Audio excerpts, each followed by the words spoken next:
Hi,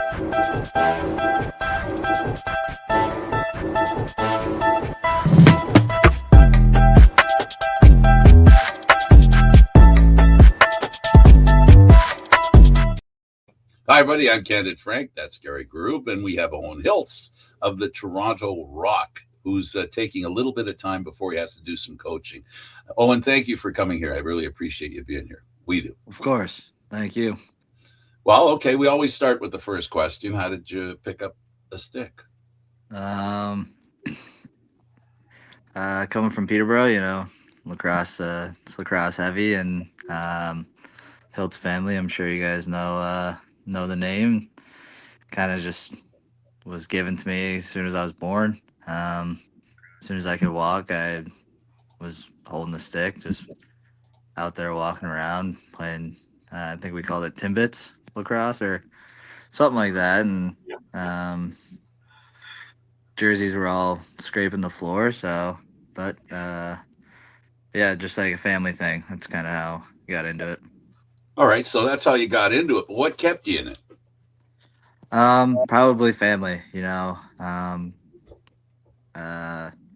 had to work a lot, so the grandparents kind of had to take over when I was younger and take me to practice and sometimes some games here and there, and they always kept me involved. And then my grandfather was a trainer. My uncle was a coach for the junior team, so I was always around them. And I was like a rink rat. I was always around the rink with the stick and just throwing the ball off the wall, even if I got told otherwise.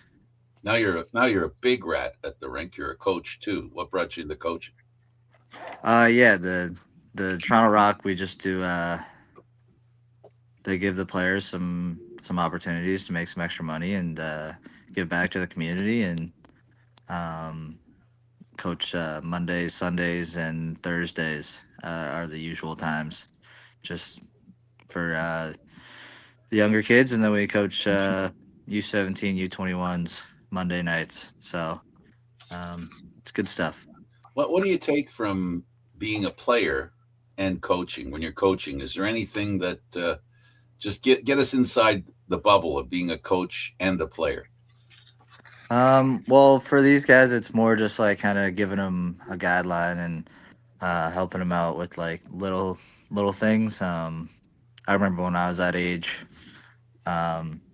coaches, you always had one coach that was way too talkative and did too much, and you kind of didn't really want to listen too much. And then you had the other coaches that were kind of small little things here and there and let you play and let you learn. And, having both is good. So there's a couple different styles when we're out there coaching, and I think it's good for the kids. What I'm hearing is at some point you have to get out of the way. Yeah, exactly. Now, you growing up in Peterborough, who do you say would be your earliest role models towards gearing you up to where you're going? Yeah, Uncle Joe, Uncle Jer, my mom, kind of the family, very early. And then when I started watching games at the Mem Center, it was more like Shawnee Evans, John Grant Jr., those kind of guys. Those were the legends, and they still are legends in the area. So Right. yeah, That's those are that's always one of the fun. things about in the Peterborough area, though. Is there's still all the legends around all the games, and still very accessible to pick their brain or to get a story or whatever. When you were younger, was that still really appealing? Because I know now I can listen for hours and listen to Johnny Davis go and listen to John Grant Sr. go. And Yeah, so actually, I had senior as my coach for a couple years when I played minors. So I got plenty of the stories early, and yeah, it was always fun listening to kind of how those guys grew up compared to. It was just a lot different back in the day. So um, right, they're always trying to tell us to do one thing, and then it's a new age and new era. So you kind of gotta get them back into this is a new game kind of mindset, and it's hard for them, but they adapt because they're legends of the game. So Hmm. Right. What was the moment that you realized as you're coming up that this could be a career, not just a passion? I think I don't know, whole life I always wanted to play for the Peterborough Lakers. So Mhm. the NLL kind of wasn't really a crazy thought, just because um, the closest team was the Rock, and that's still like a good 2 hours with Right. the traffic. So didn't really get many of those games in, but every Thursday in the summer, um, you're down at the Mem Center if you could, and that's just kind of who you like. That's the jersey you wanted to wear growing Right. up. And it's funny because Peterborough is the same as Orangeville in that regard. You know, that it was more important to make the team locally than it was for any other thing growing up in the area. Yeah, definitely. Um, That's definitely true. right. Now, with the whole Peterborough area, what do you think separates that program so much that it put up so many stars over the years, as opposed to Brampton or even Orangeville or something like that? What makes Peterborough so special?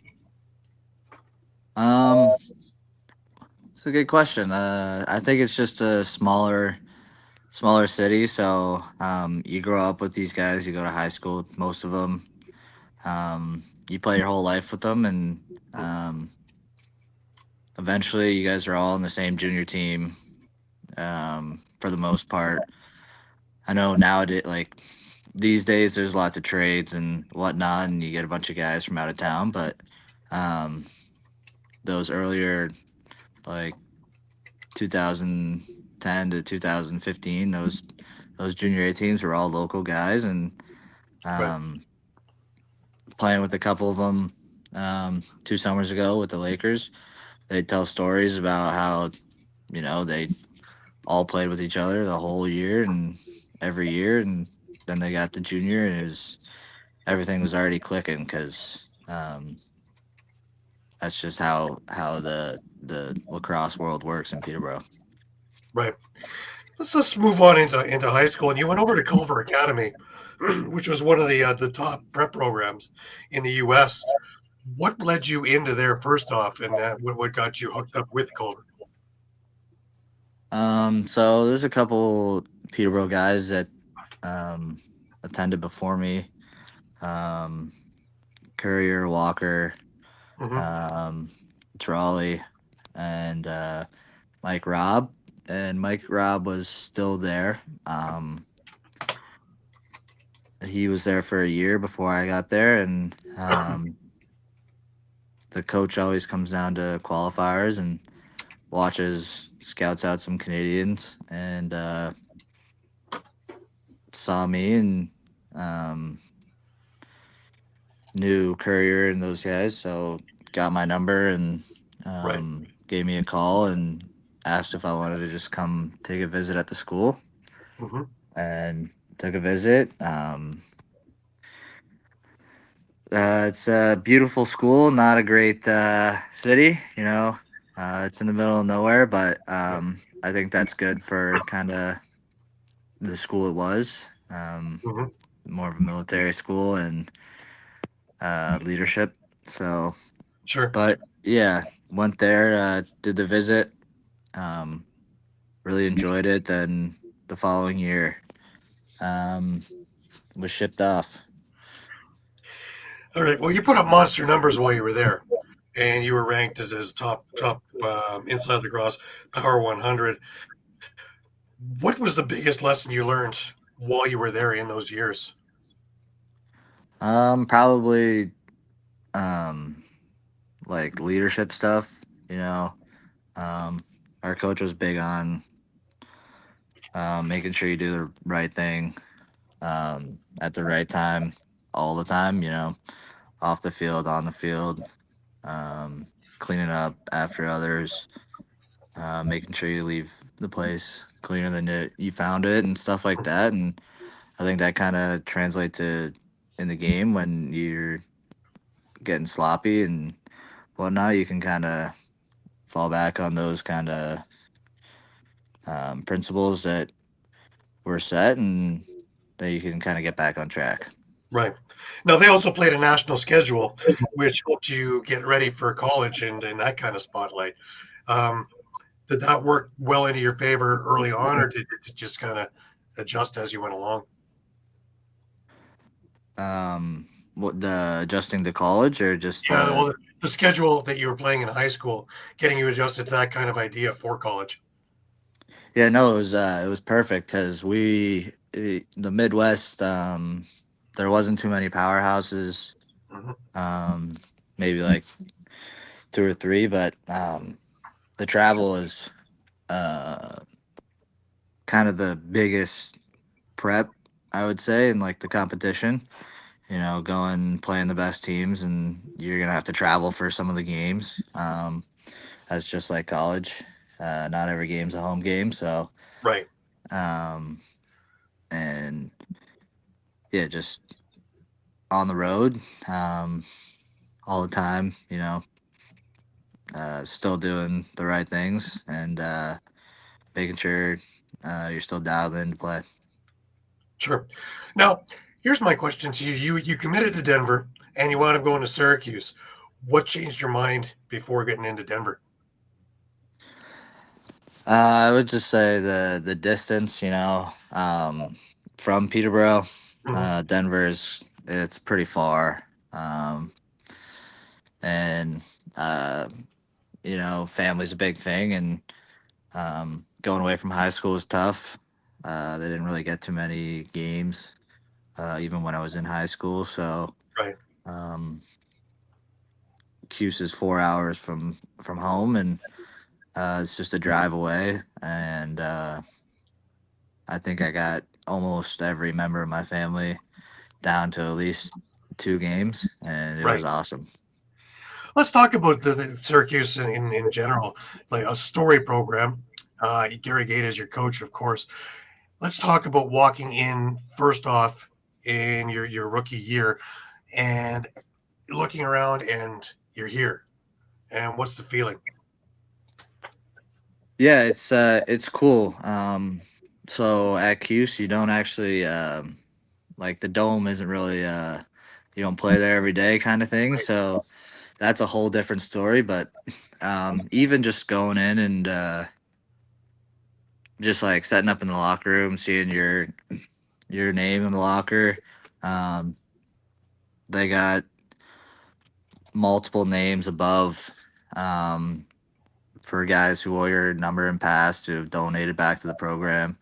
Right. You get to see all the past players and all that stuff, and there's murals all over the walls and of them hosting the trophies and all the ACC titles and all that stuff, and it's just like you're here, you made it, kind of thing. But first practice starts, and it's you got to make your own kind of Right. legacy. Right. We've had a few of the major guys. We had Roy Simmons Jr. on and talking about as the program developed. Mikey Powell, who actually was more into winning an NCAA championship than pros because he really lost interest once he won his championship at Syracuse. But his days at Syracuse was be all end all. Did you get the same feeling when you were there in the university? Yeah, I mean, when you're there, it goes by quick, but you're there with 50, 60 of your best friends. Every day you go out for an hour and a half, 2 hours, and then you gotta do lift after practice, and you're always hanging out, and it's just like you become family, and um, when you spend so much time with those kind of guys, you want to do everything you can to make it right and write a good path, and um, so it was always just compete and Right. always wanted to be at the top.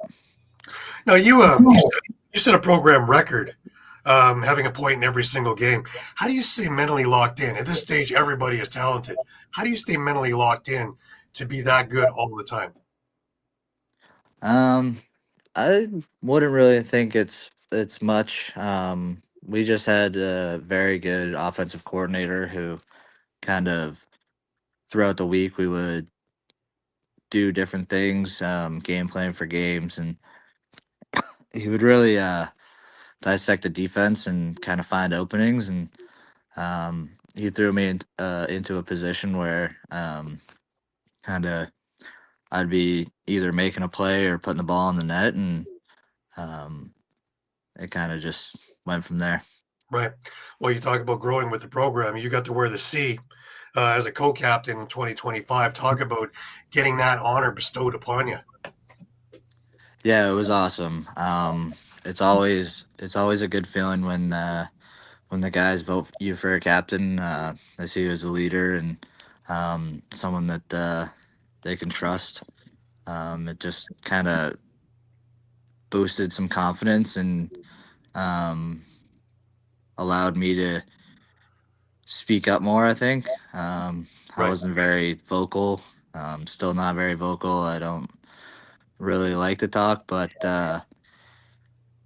when the C was put on, sometimes you got to take actions um, into your own matter and kind of set stuff straight and let the boys know. So, Right. and I felt like like almost every guy would never take it with a grain of salt or would never take it, to heart. Hard. Yeah. And they'd always take it with a grain of salt. And uh, it was just a good relationship that I had with the rest of my teammates. Right. I am a firm believer that captains don't need to talk. So it's not unusual that you would say that and have a chance to be successful at it because it's more about what you do than what you say. I mean, what you say is just a point at what you do. It's what you do that matters as a captain, I think. You have to lead the team and show them how to play. And then when you talk, it's if they'd have a question and to explain to them why they're doing or why you expect them to do something. Is that fair? That's exactly right on. I was more of a uh, lead by example, kind of on and off the field.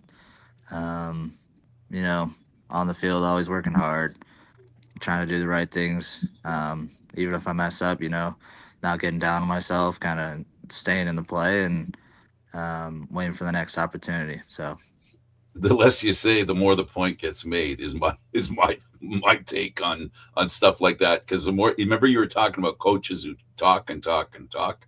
You lose track of what they're trying to tell you because there's just too much to hear. It has to be more. I think athletes need this simple approach. The more complicated the conversation gets, the more you might lose them. yeah, I can agree with that. That's for sure. All right. Let's let's move on towards the pros and the PLL. First off, comes knocking. Drafted 8th overall by Carolina. What was draft night like? It was awesome. We had a couple other guys that were uh, we had a kind of team watch party. Um, and, Sammy went 3 and the boys went nuts. I went 8, and then there's 2 more guys that went in the later rounds, and the whole team was juiced, and it was awesome to kind of experience that with all my teammates. Right. My favorite question, and it goes for NLL or PLL, is your first training camp. Was it what you expected? So for the PLL, I didn't have the training camp. So the NLL, yeah, definitely was what I was expecting. Hmm. Um, I played in the sixes tournament with a bunch of the guys, and Right. they were all, "You ready for training camp afterwards?" And I was like, "Yeah, I'm super pumped." They're like, "It's a grind. You're gonna. It's no cakewalk. You're gonna have to compete all the time." And that's pretty much what it was. So it was a lot of Right. fun though, and um, it was a good time to kind of get to know all the guys. Right. You're kind of in a little bit of a rebuilding chaos because all the Buffalo Bandits that had been on there had gone over to Six Nations to play MSL. So, the guys like Dane Smith and Josh Byrne weren't there, but you still had a good nucleus and a good core, and you fit right in because you had some fantastic games last summer, getting acclimated to the PLL. Did it look, it looked like you got in fairly easy. Was it as easy as you made it look for us watching? Um, I would say it wasn't as easy, but just having the group of guys that I had kind of made it a little easier. Not too many guys were like hardos or were on you for the little things. There was a bunch of goofballs and guys that like to have fun, so it kind of played into my game a little bit, and Hmm. just kind of go out there and ball out. Right. Now, being at the professional level on both ends, field and box, are you more accustomed to playing by feel and box, or being scripted and blueprinted in field? What works better for you? What is easier? I think it's like the field game comes easier as I have the like knowledge and experience from the box game. Um, I kind of do a little bit different things than most of the Americans. Like all the Canadian guys, were good inside and we're good with the ball in our stick. So that's one thing that not too many Americans are very very excellent at, and that's kind of my real take. The box game, just it's so easy to get into the field one, just because Hmm. you don't have to be the guy who dodges every time or the guy who makes the first play.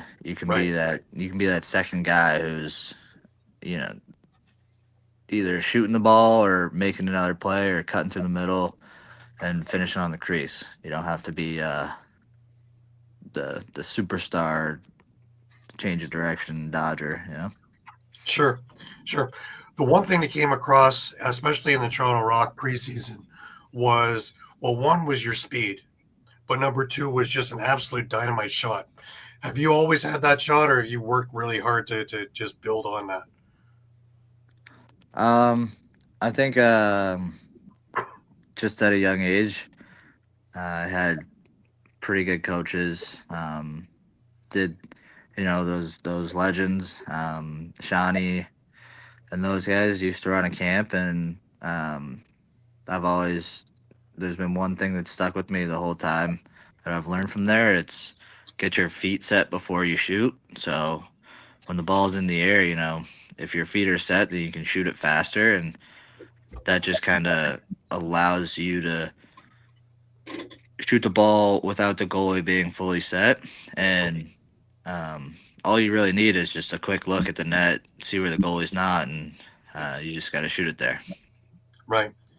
A couple of the goalies that I know that have faced you have showed me welts. So they're probably the hardest shot that they faced, which is a testament to your abilities. Yeah, I can let it fly a little bit. Um, But I see the one thing also that comes across is that the speed that you have works both ways, and you set the teams up for a lot of uneasiness because they're not quite sure where you're headed, and that kind of hustle is always there. And part of the youth movement of the Rock now is a lot of that, and it looks like the tempo is much higher than it's been over the last few years. yeah, us young ones in the lineup definitely brings up the compete level, and I'd say kind of the overall athleticism. Um, our our roster is full of athletes, guys who grind it out every day. We're always working when nobody's looking, and it kind of shows on the floor. You can see other teams get a little gassed, and we're still moving. And I think it plays into kind of an advantage for us, and especially on the O end when um, you got CJ, Right. Krager, myself, Chow, just beasts. Like the whole offense, just guys that are um, conditioned very well and know how to use their strengths. It kind of just when you have the two youngsters up there, just always moving, it Right. gets those guys a little bit more tired in the back end, and uh, throughout the game, it shows. Definitely. And also having having a healthy Mark Matthews never hurts to be the quarterback of everything there. Yeah, a healthy Mark Matthews is it's your best friend. Absolutely. Absolutely. Who took you under their wing when you first got into camp? Um, Chow, Dan Craig, most of the guys were all supportive, and everybody gave tips and kind of feedback every day. So I think just like the whole offensive unit as a whole. Right. Um, but yeah, Doss was very good. Very good. He's a good leader, good role model, and great coach. So Right. he was good at getting, you know, you're not a rookie, like you're here to play, Right. kind of thing. Like Right. it's I like had you, I had Josh Dalwick on not long ago, and Josh and I go back way back from the time when he was a little kid, sitting watching the games, and he talks about his relationship with Dan Dawson. And do you have the same eye to eye level of ideas with him? Because the offense runs really smoothly. yeah, I think. Well, he's one of the best. Yeah. So and um, he usually draws up something, and it's all right. Let's do it because there's really no question to it. But if you see something and you let him know, he'll uh, he'll think about it, and he'll usually incorporate your thoughts and your ideas, and it's Right. pretty good. Who's your favorite offensive person to work with? You see all the time. We saw Josh with Chris with Bushi. We see Mark and Chell always back and forth. You you and CJ, I think, have a pretty good chemistry on either side. Yeah, I think CJ just because we're both the rookies, and um, I went to school with his brother for a year, so Mhm. I kind of knew CJ a little bit before getting into to camp and all that, and Right.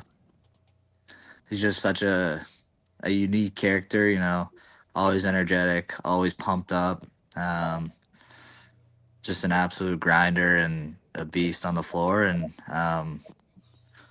I think just having kind of guy like that kind of pushes you even harder, and um, it's fun to play with. Right. Let's talk about you have the practice facility, of course, the track, and you guys have the state of the art facility where you've got the floors. Of course, you're doing all the coaching and stuff like that, but you have all the amenities. You've got the rehab center, you've got the gym, you've got the ice tubs. Everything is there at your disposal, as opposed to other teams that have to go all over the place. Talk about the organization in its whole and how you've kind of accustomed yourself into it now. Yeah, it's unbelievable. I remember I came to take some shots with Dan in the summer before the draft, just because they wanted to see, just because I haven't played in a while, and Right. Dan kind of wanted to see me shoot. But he showed me around the track, and I was like, I thought I was back in college because of the facility. They got the hot tub, the locker room right there. Rehab. Um, the two turf fields or the pads. Mhm. That's just it's kind of what you find in college, Right. especially that we just get free access to use it pretty much whenever we want, and it's awesome. Right. How do you handle the pressure as expectations grow? Because as this team is starting to build, you can feel it around the city They're starting to be compared a little bit to, the early 2000s and teams like that. And there's such a long lineage of history on this team, and to keep yourself and everybody around you grounded. We just lean on each other when the times get tough. It's kind of how the best teams are. Someone's not pulling their slack, somebody else picks it up, and it's just it's a team game. So you got to rely on your teammates at points, and um, we've had many meetings and we've had all the coaches talk about the best teams they've been on is been the tightest group, and I think that's kind of what we got right now. We got a really close group of guys, of individuals, and I think that we can lean on each other whenever we need. It's almost you guys have almost a next man up mentality, because you haven't had a face-off guy all year yet. You're doing great on face-offs. You guys are new at the offensive thing, and you guys have gelled beautifully. Defensively, you had Nick go down with an injury in goal, and Troy has come in and it's been seamless, and he's looked better than he ever has. So it looks like everybody is picking everybody up in every category. Is it that feeling off the floor as well as on the floor? Yeah, off the floor we were put in group chats, so um, for like workouts and stuff like that, keep each other accountable, and the group chat's always firing, and it just pushes you every day when you see somebody throw something in there, and Right. it's good. Talk about a Tuesday night. You're going into practice and in with the team, and what's the main concern? What's the main thing that everybody's working on to get moving to the next level? I think Tuesdays, most guys get there around 5 hour before we have film. So we all just Mm-hmm. chat it up, get taped up, do whatever you need for the body, and then we have film and kind of just talk about um, stuff we did good, stuff we did bad, stuff we need to work on in practice, and then practice comes around and we kind of go out there, roll the ball around, and just go through our stuff and um, try to have fun with it. Right. I think that's the biggest thing is having fun is what you're supposed to be doing playing lacrosse. Right. Now, in the Rochester game, I was up in the press box, and it looked like probably at halftime, everything clicked. The team that came out in the second half of that game is the team that I've continued to watch since then in the last couple of games, and you guys keep building onto the momentum. What was the thing that just like put you all into that place? Because before that, you guys were building and a little bit off skelter and whatever. But once halftime hit from that Rochester game, the second half, you guys just absolutely took control. You guys took control in the next game, even though we didn't win against Georgia, and really, I think you should have won that. And then absolutely took it across on Ottawa this past weekend, and everything was. What can you put your finger on what exactly was the thing that turned that everything went on the same page? I don't know if I can really put my finger on something, but I think we're just there's yeah, that first half, whatever, can't go Mhm. back and change it. Now we gotta play even harder, and I think kind of that mentality is how we've kind of continued. Um, kind of play to that standard, and it's been showing these last couple games. Right. Your next game, of course, is against Oshawa this weekend, and a nice home game to go with it. But this is a Oshawa team that's kind of underachieved, but has so much talent. What was the message that was brought to you on Tuesday about making sure that you don't kind of slip backwards and let them kind of soar? Because I think this is going to be a track meet. It's two very young squads against each other. They're raring to go. Yeah, well, yeah, the one thing that's been said is that it's really hard to win in this league, and um, you can tell a lot of our games have been 1 goal games, and you can't really take a night off. Because if you take a night off, it's going to bite you in the butt. Absolutely. Absolutely. Now you're a really good person to ask this question because you've played sixes and you've done it at the professional level with PLL, and with the Olympics coming around the corner and sixes as the mainstay. First of all, your opinion of sixes, imperative, and our program towards getting towards the Olympics. Yeah, I think the sixes is it's cool, but it's it's a weird format.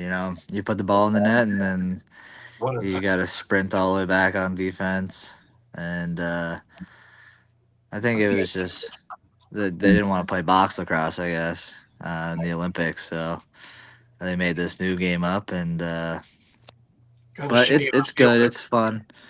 Um, it allows it's tough though because you only get 11 guys, so it's a really small team, and um, it's going to be a tough one to crack too. Right. Now, at the Olympic level, do you think that our program is good enough that we should be able to sail up into the medals, gold? Yeah, I think every time there's a competition, Canada Lacrosse gold is the expectation, and Yeah. I'm positive that it's going to be the same thing when we get to the Olympics, and if it's not a gold, it's going to be a bust. Right. And I know that the staff is going to pick the right team, and you're gonna do the right things, and it's gonna be fun to watch and or play if I get the opportunity. Right. As someone who is very integrated into the game, um, family, all that stuff, right? What do you see that would help people who don't know the game understand it? Have you ever drilled down on that idea, how to get people interested? Because it's so natural to you, right? You were born, ready, already a player almost the moment you were born. Do you see the challenge that we have as far as lacrosse is concerned and making it popular? And is this Olympic experience going to help? And how? Um, what I tell the young kids, like, they're like, yeah, I want to get started. It's like, go watch a game. Like, go watch how fun it looks. It's awesome. Box or field, whatever you want to watch. I think either or is very exciting, and it's a very entertaining game. And um, plenty of kids that have been like, "Yeah, I watched you for the first time. Now I'm gonna start playing."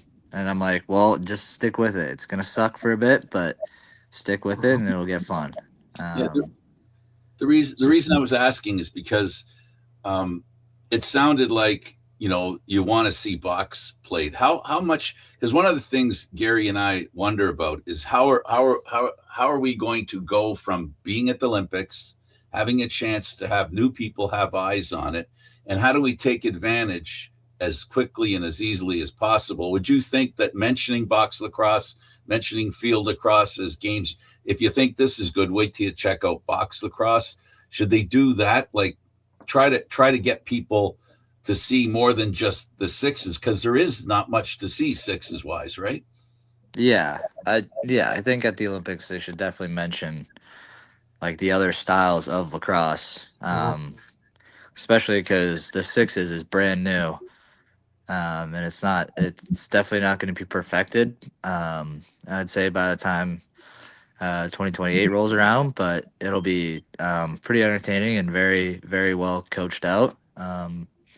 But if they just throw out there that there's more than just one style of lacrosse, you can watch. Because like a bunch of people love the box stuff because of how physical it is. Yeah. People love watching people get hit, and I'm sure if you just threw up some clips, There you go. or anything On there. like that, highlights or war on the floor, just throw that up there, and I'm sure people will get fired up.